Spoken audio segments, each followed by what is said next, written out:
Ciao ragazzi, oggi parliamo di Bob Bergson, un grande atleta della Golden Era, Mister America, Mister Universo, più volte in gara al Mister Olympia negli anni d'oro del bodybuilding. Cresciuto alla scuola di Vince Gironda ed esploso alla Gold Gym di Los Angeles, allora la mecca del bodybuilding, Bob ha condiviso palco e palestra con lo squadrone degli atleti IFBB di Joe Weider, campionissimi del calibro di Arnold Schwarzenegger, Franco Columbu, Frank Zane, Lou Ferrigno, Mike Manser e tanti altri, allenandosi gomito a gomito con i migliori bodybuilder della sua epoca.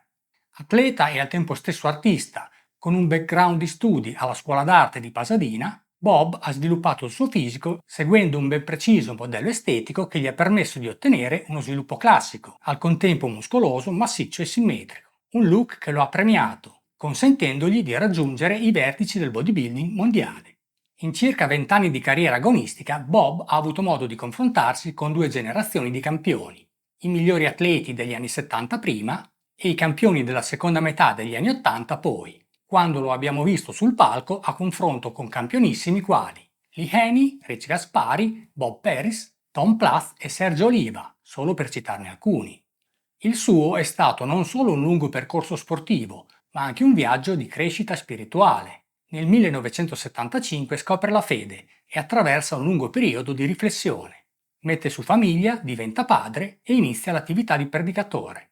Sebbene la carriera agonistica di Bergson sia oggi un po' dimenticata agli occhi del grande pubblico, gli addetti ai lavori sanno bene che Bob è stato uno dei personaggi di maggiore spicco della scena californiana della Golden Era, tanto che nel 2016 è stato inserito nella Hall of Fame di Muscle Beach, un tributo alla sua carriera e all'impatto che ha avuto nel settore per la promozione e la diffusione dello sport del ferro. Conclusa la carriera agonistica, Bob è rimasto vicino al mondo dello sport, continuando ad allenarsi, conservando un fisico estremamente asciutto e vascolare. Si è inoltre distinto come divulgatore sia per la sua attività di personal trainer che come predicatore della fede, a diffondere la sua filosofia di vita, che sottolinea l'importanza di sviluppare un giusto equilibrio tra muscoli e cervello, fra corpo e anima.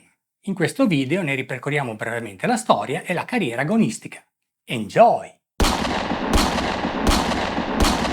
Bob Bergson nasce in Tennessee nel 1948, ma cresce in Kentucky.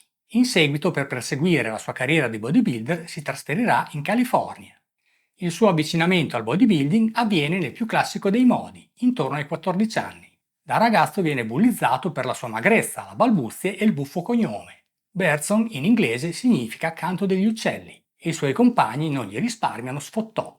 Ma sentiamo dalle sue stesse parole come andarono le cose. A 14 anni avevo un complesso di inferiorità. Ero magro, balbettavo, avevo i piedi piatti e spesso facevo a botte.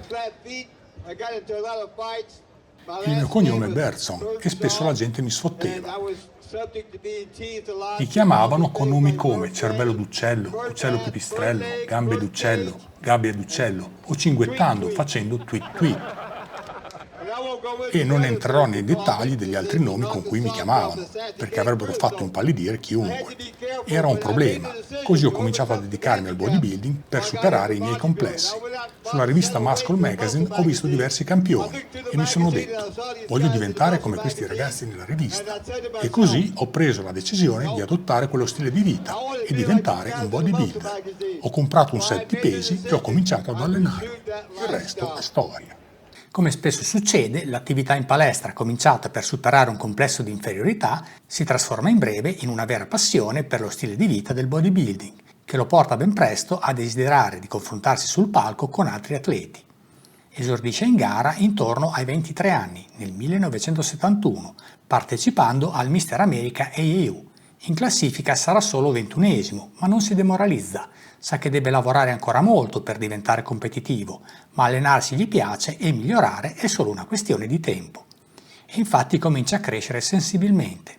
Nel 1972 è decimo al Mister America AAU e secondo sia al Mister California che al Mister Western America AAU. Nel 1973 arrivano le prime vittorie. Si aggiudica il titolo assoluto al Mister Los Angeles AAU e il primo posto nelle medie taglie sia al Mister America IFBB che al Mister International IFBB. La sua carriera raggiunge l'apice nel biennio 1974-1975. Nel 1974 vince il titolo assoluto di Mister America IFBB.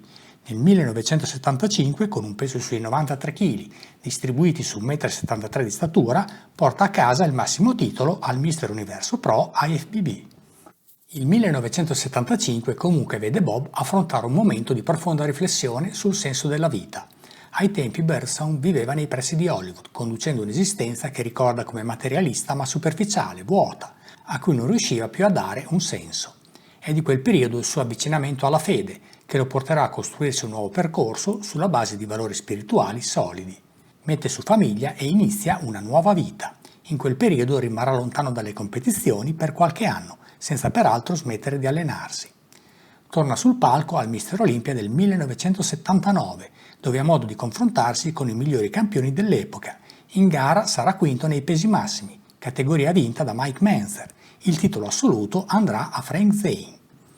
La carriera sportiva di Bob proseguirà anche per tutti gli anni '80, durante i quali prenderà parte ad una ventina di competizioni, un periodo che lo vedrà confrontarsi con una nuova generazione di campioni emergenti. Tra i momenti salienti della sua carriera negli anni '80 ricordiamo le partecipazioni alle edizioni del Mister Olympia del 1984 e 1985, dove fu rispettivamente 10° e 11°. I numerosi secondi posti conquistati in diversi Grand Prix IFBB, tra i quali il Grand Prix di Denver del 1983 e il World Grand Prix del 1984, e il terzo posto ottenuto alla Notte dei Campioni nel 1985, alle spalle di Albert Beckless e Rich Gaspari. Concluderà la carriera agonistica a 41 anni, nel 1989, prendendo parte a 3 concorsi che lo videro entrare sempre nella rosa dei primi 10 in classifica. Lasciato l'agonismo, Bob è rimasto vicino al mondo dello sport in veste di divulgatore e personal trainer. Inoltre ha proseguito a diffondere il verbo della fede con la sua attività di predicatore. Tutto ciò senza mai perdere il gusto e la passione per un sano allenamento in palestra. Ancora oggi, a 77 anni, Bob continua ad allenarsi per mantenersi in forma, seguendo la sua filosofia di ricerca di un giusto connubio tra muscoli e mente, corpo ed anima. In palestra Bob si allenava seguendo i metodi e le pratiche in voga nella Golden Era, quindi allenamenti ad alta frequenza e volume, con una grande attenzione al controllo della contrazione muscolare, a far lavorare il muscolo target, al pump, e a pianificare gli allenamenti nell'ottica di costruire un fisico di qualità, ben proporzionato, dando priorità ai gruppi muscolari carenti, ad esempio, nel caso di Birdsong, i polpacci.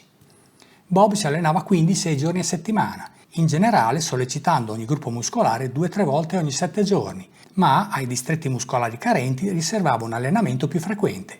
Ricorda che per i polpacci arrivava ad eseguire anche 4-6 sedute settimanali. A titolo di esempio riporto una delle schede utilizzate da Birdsong per allenare le braccia. Cominciava a lavorare i bicipiti eseguendo 6 superserie così composte: curl con manubri alla panca Scott per 10 ripetizioni, seguite immediatamente da curl alla panca Scott con bilanciere per 8-10 ripetizioni.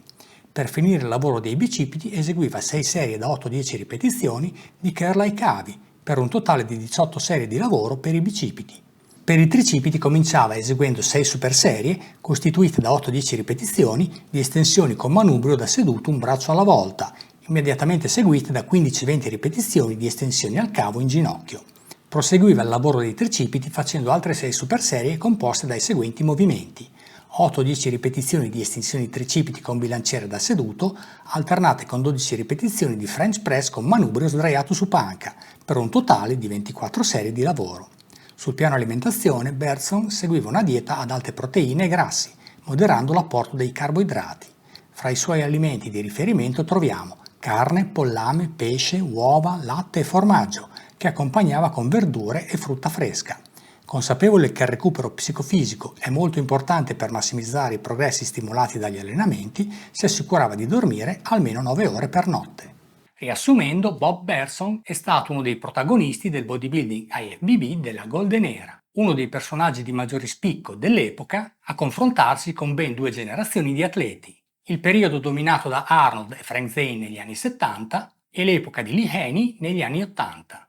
Dotato di un fisico estetico, costruito e modellato secondo i canoni classici alla ricerca di una forma potente ma armonica e simmetrica, Bergson è stato e rimane uno dei migliori rappresentanti del bodybuilding classico, che continua ancora oggi ad ispirare tanti appassionati del settore. Un modello non a caso ripreso e riproposto in tempi recenti nella categoria Classic Physique. Di Bob ricordiamo l'ottimo fisico, il sorriso accattivante, le prestazioni e i titoli vinti sui palchi di gara, ma anche l'evoluzione spirituale che ha saputo intraprendere. Un uomo che ha sentito l'esigenza di dare un senso alla sua vita che andasse oltre i muscoli e il successo, riscoprendo e valorizzando anche il lato spirituale della vita.